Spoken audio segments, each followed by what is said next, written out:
Talagang ngayong hindi na siya presidente, lahat ng kaso po pwede ng isang parito. Tanong, Vice President ang Sara.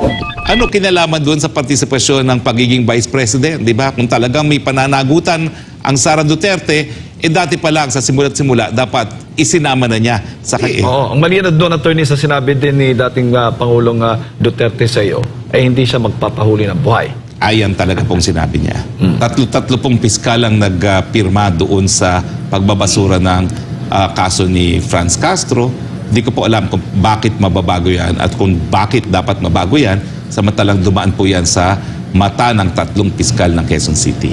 Ito nga mga kababayan, bago natin ituloy ang video na ito, kung bago ka lang sa aking YouTube channel baka pwede makahingi ng like at subscribe at click mo na rin ang notification bell para updated ka sa aking nilalabas na bagong video. Salamat po. Ang tanong, hindi ba pwedeng magsampa ng kaso itong mga palaging nag-aakusa at ICC lang yung kanilang huling hangtungan? Halimbawa, yung isa na nag-aakusa din patungkol sa EJK, pinalaya naman siya or napalaya dahil sa desisyon ng korte rin. Wala siyang tiwala sa justice system. Siya, nakasabi niya, na-serve sa kanya yung hustisya after ilang libong araw. Nagkwenta pa nga siya doon kung ilang araw siya sa loob ng piitan. Well, in fairness po, no? In fairness, nung panahon ng presidente si PRRD, meron po siyang immunity from suit.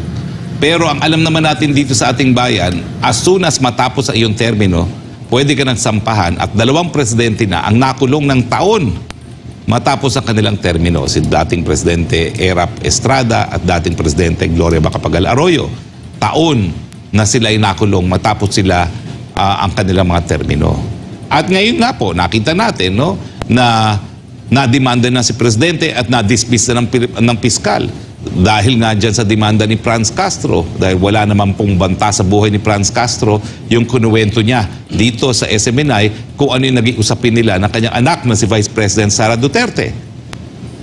So makikita natin na talagang ngayong hindi na siya presidente, lahat ng kaso po pwede ng isang parito. Tanong, iba kasi yung sistema ng ICC. Yung isang parte ng investigasyon ng ICC na hindi formal na kabahagi ng sistema ng procedure ng ICC, yung preliminary examination, lahat pakikinggan. Pati yung mga walang basihang mga ebidensya na sinumite ng teroristang CPP-NPA. Pero pagdating na sa preliminary investigation, dyan na talaga i-apply ang rules of procedure. Hindi po pwedeng hearsay, hindi po pwedeng sabi-sabi, hindi po pwedeng newspaper report lamang. Kinakailangan talaga testimonya na nanggagaling sa kapanipaniwalang testigo, hindi gaya ni Las Cañas na in the first place nag-akusa lang labang kay BP Sara matapos maging Vice President ang Sara. Ano kinalaman doon sa partisipasyon ng pagiging Vice President? Di ba? Kung talagang may pananagutan ang Sara Duterte, dati pa lang sa simula't simula, dapat isinama na niya sa kanyang reklamo. Ba't hindi niya sinama si BP Sara nung mayor pa lang si BP Sara? Ang reklamo naman nila ay yung mga ginagawa raw ng Davao Death Squad na talagang angkop naman sa katungkulan ng isang mayor o alkalde sa Davao, no? So, ang problema, ayaw nila magsampa dito sa Pilipinas, alam nila, sesemplang sila.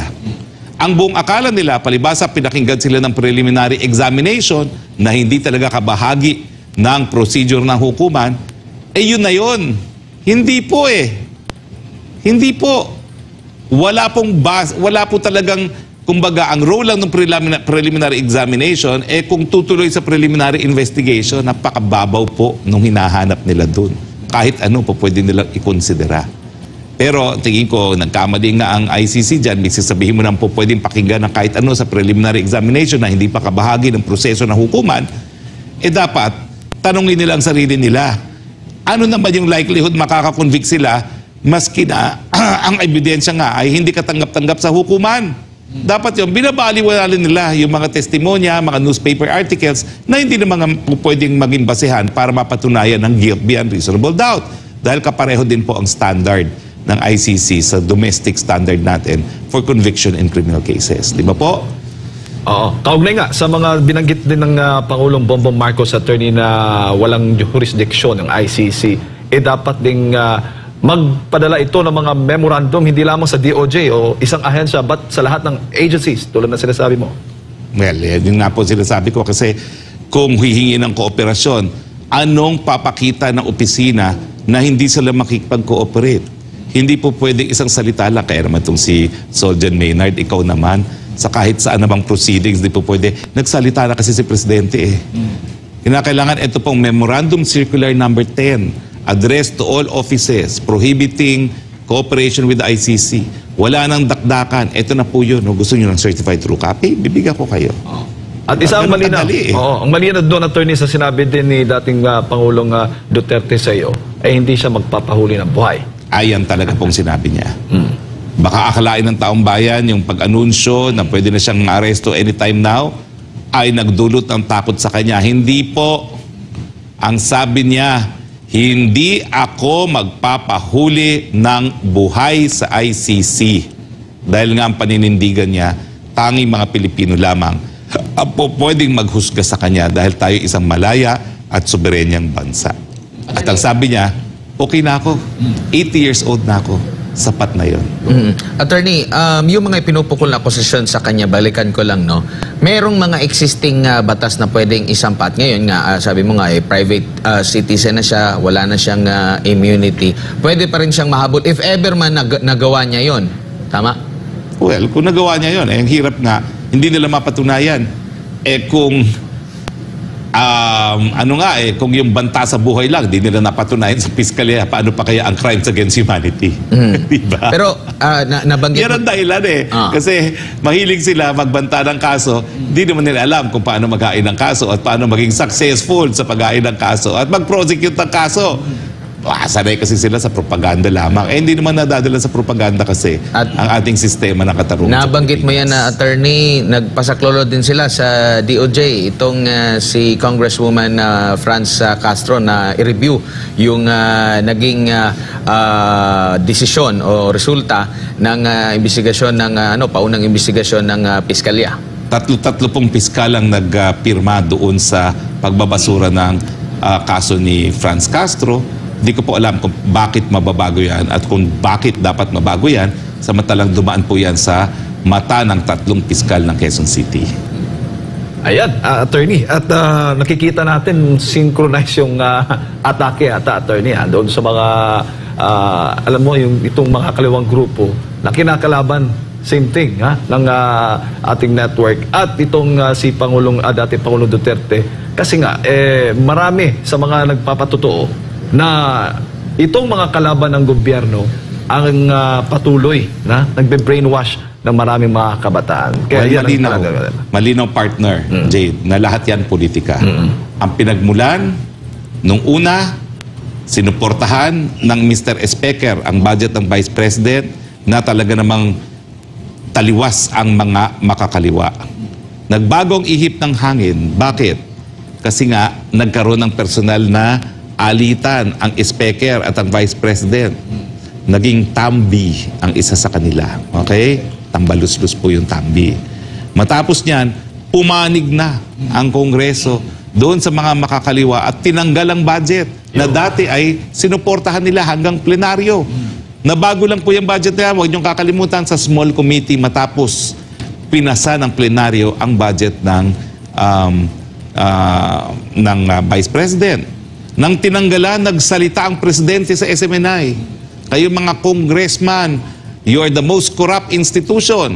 Ang nanggaling naman doon ng presidente, naging kongresista rin ng presidente. So alam niya ang mga patakaran dyan sa Kamara de Representante. At dahil nagsalita ang presidente Duterte dito sa SMNI, pinasara nila sa pamamagitan ng congressional hearing at rekomendasyon sa NTC at sa MTRCB na isensor ang mga programa natin na tumataliwas sa na pumula sa mababang kapulungan, yung 2 programa na gikan sa masa at yung para sa bayan, no? Anong tawag doon? Laban kasamang bayan. Laban ang kasama ng bayan. So yan po dahilan, kaya sinupil tayo dahil tayo naging boses ni Presidente Duterte. Now, hindi lang po laban doon sa mga katiwalian sa Kongreso, kung hindi doon sa katotohanan kung ano talagang tunay na anyo ng teroristang CPP-NPA. Hanggang lumaki na. Nakita natin na talagang, wow, parang na-addict sa power yung ilan dyan sa Kamara de Representante at nais na nilang magpatuloy na speaker panghabang buhay At hindi lang speaker, nais nila maging chief executive. Kaya pumasok ang pirma about the same time na nagkakagulo tayo sa budget. Siningit nila yung 12 billion para sa karoon ng plebisito at pagbubuwag ng Senado. At dahil po dyan, naging kaaway din nila ang Senado. Unanimously, ang Senado ay nagsabing, yan ay mali dahil namimili kayo ng pirma, dahil kayo ay nanlilin lang, at dahil tatanggalon nyo ng boses ang Senado para sa inyong mga personal na interest. Yan po ang buong istorya ng kasaysayan na kailan lang po nangyari sa Pilipinas na nakasama po ang SMNI. Pero dahil tayo naging kabahagi po ng kasaysayan, kami po ay proud to be part of that history. We are proud to stand for freedom. We are proud to stand for the truth. Bago lang tayo mag-break, no? Isa din sa mga nabanggit nyo po yung posibilidad na tanggalin, buwagin ang Task Force Davao. Ngunit may naging pahayag ang AFP Chief of Staff, si General Bronner. Sabi niya, and I quote, "It is not true that we will dismantle Task Force Davao. Instead, we will add more task forces in areas needing our forces to maintain peace and security."